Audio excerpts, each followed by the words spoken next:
अवधूत चिंतन श्री गुरुदेव दत्त श्री स्वामी समर्थ। धनत्रयोदशी हा दिवाळीच्या 5-6 दिवसांमधला अतिशय महत्त्वाचा दिवस आहे आणि अशा महत्त्वाच्या दिवशी, शुभ दिवशी तुम्हाला एक वस्तू चुकून सुद्धा कोणी कितीही आग्रह केला, कोणी किती पण मागितलं की एवढा प्रॉब्लेम आहे, तेवढा प्रॉब्लेम आहे, द्या मला, तरी तुम्हाला द्यायचं नाही।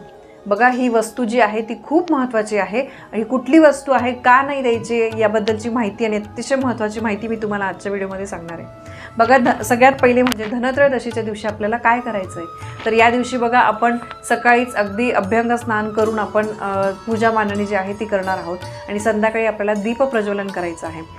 दिवा कसा लावायचा आहे, यमदीपदान कसं करायचं आहे, याबद्दलचा व्हिडिओ जो आहे तो मी तुमच्यासोबत शेअर केलेला आहे। पूजा मांडणी पण धनत्रयोदशीच्या दिवशी कशी करायची आहे ही पण मी तुम्हाला सांगितली आहे। पूजा सकाळपासून तुम्ही मांडून ठेवली आणि संध्याकाळी तुम्ही परत हळदी कुंकू अक्षता वाहून, फुलं वाहून अर्पण केले, फुलं वाहिले, नैवेद्य अर्पण केला तरी चालेल, पण पूजा पण आपल्याला सकाळपासून मांडायची आहे। ठीक आहे, यासोबतच या दिवशी आपल्याला 13 दिव्यांचा सुद्धा उपाय करायचा असतो, त्याबद्दलची पण माहिती मी लवकरच तुमच्यासोबत आणेल। पण लक्षात घ्या, धनत्रयोदशीच्या दिवशी आपल्याला सकाळी आंघोळ वगैरे करून आपलं घर स्वच्छ करून त्यानंतर आपल्याला धन्वंतरी देवतांची पूजा करायची आहे। ठीक आहे, तर ही एक महत्त्वाची गोष्ट आहे। तसंच धनत्रयोदशीच्या दिवशी आपण सोने चांदी यांची खरेदी करत असतो। यासोबतच घरामध्ये उपयोगी वस्तू म्हणजे काही तुम्ही भांडं घेऊ शकता, तांब्याचं, पितळाचं भांडं तुम्ही घेऊ शकतात। फक्त लक्षात ठेवा, लोखंडाची वस्तू शक्यतो घेऊ नका, कारण मी याबद्दलची माहिती मागच्या व्हिडिओमध्ये दिलेली आहे की लोखंड जे आहे ते शनिदेवांना आकर्षित करतं आणि धनत्रयोदशीच्या दिवशी शक्यतो लोखंड सोडून इतर धातू म्हणजे तांबे, पितळ, सोने, चांदी याचं तुम्ही घेऊ शकतात। या खरेदीमुळे आपल्या आयुष्यामध्ये आपण खूप प्रगती करतो आणि आपल्या प्रगतीतल्या अडचणी ज्या आहेत त्या दूर होतात आणि या गोष्टींची अशा शुभ दिवशी खरेदी केल्यामुळे आपल्या धनधान्यामध्ये वाढ होत राहते।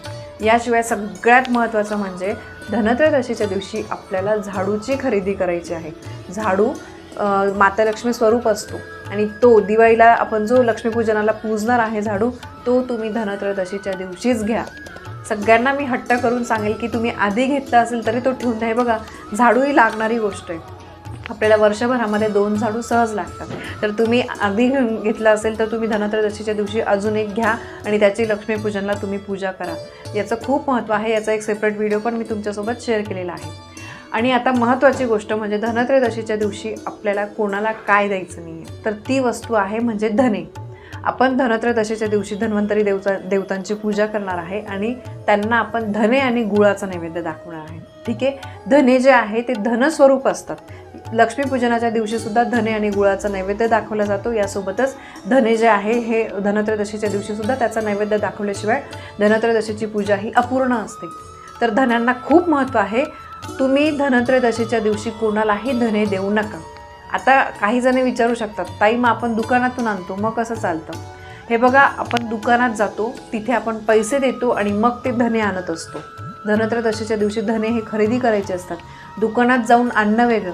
पण कोणी समजा तुमच्या शेजारी राहतं, कोणी तुमच्या घरातल्या मावशी वगैरे आहे, तुमच्या घरी कोणी कामाला वगैरे येतात, अशी काही गोष्ट आहे, तर त्यांनी जर मागितले की दे बरं मला थोडेसे धने, कारण पूजेला आपल्याला अगदी थोडेसे लागतात, मग ते नसल्यावर आपण आणि तुम्ही पण स्वतःहून कोणाकडे मागू नका। बघा, ही वाईट गोष्ट आहे, ही चुकीची गोष्ट आहे, अशी चूक तुम्ही करू नका।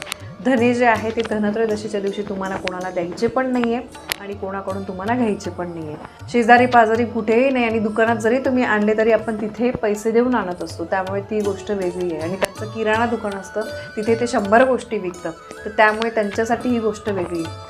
धने जे आहे ते म्हणजे आरोग्य, धन, धान्य, समृद्धी या स्वरूप आहे आणि धनत्रयोदशीच्या दिवशी दिवाळीमध्ये धन्यांना खूप महत्त्व आहे।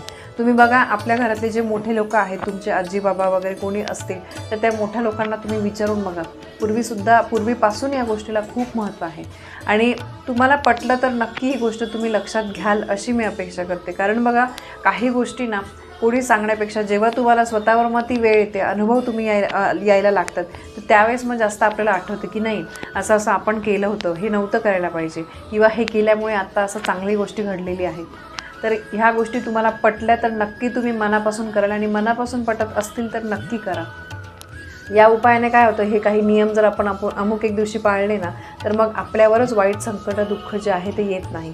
या उलट आपल्या घराची भरभराटी होते, सुख, आनंद जे आहे ते आपल्या घरामध्ये भरभरून मिळत असतं। तर म्हणून आपल्याला, आणि या दिवशी पूजेमध्ये तुम्ही जे काही धने आणि गुळाचा नैवेद्य ठेवणार आहे, भलेही थोडेसे ठेवा, तो नैवेद्य तुम्ही घरातल्याच सगळ्यांनी वाटून खायचा आहे. तो नैवेद्य, तो प्रसाद पण तुम्हाला कोणाला बाहेरच्यांना द्यायचा नाही. घरातले जे कोणी आपण व्यक्ती आहेत त्यांनीच तो धने आणि गुळाचा नैवेद्य खायचा आहे. तर ही अतिशय महत्त्वाची गोष्ट आहे. आपण अगदी मनापासून या दिवशी पूजा करू, सेवा करू, पण मग अशा काही छोट्या चुका झाल्या ना तर मग आपल्याला त्याचं कुठेतरी वाईट परिणाम आपल्याला भोगावे लागतात. मग आपणच म्हणतो मी एवढं सगळं छान केलं, एवढं सगळं केलं, पण तरी पण माझ्याच बाबतीत असं का घडलं. तर या काही छोट्या छोट्या चुका आहेत, या आपल्याकडून होऊन जातात, आपल्याला त्या लक्षात येत नाही. तर अशा अतिशय महत्त्वाच्या काही गोष्टींचं पालन करूनच तुम्ही जे सण आहे ते साजरे करा, याचा तुम्हालाच खूप फायदा होईल. तर ही एक अतिशय महत्त्वाची माहिती मला तुमच्यापर्यंत पोहोचवायची होती. माहिती आवडली असेल व्हिडिओला लाईक करा, शेअर करा, कमेंट करा.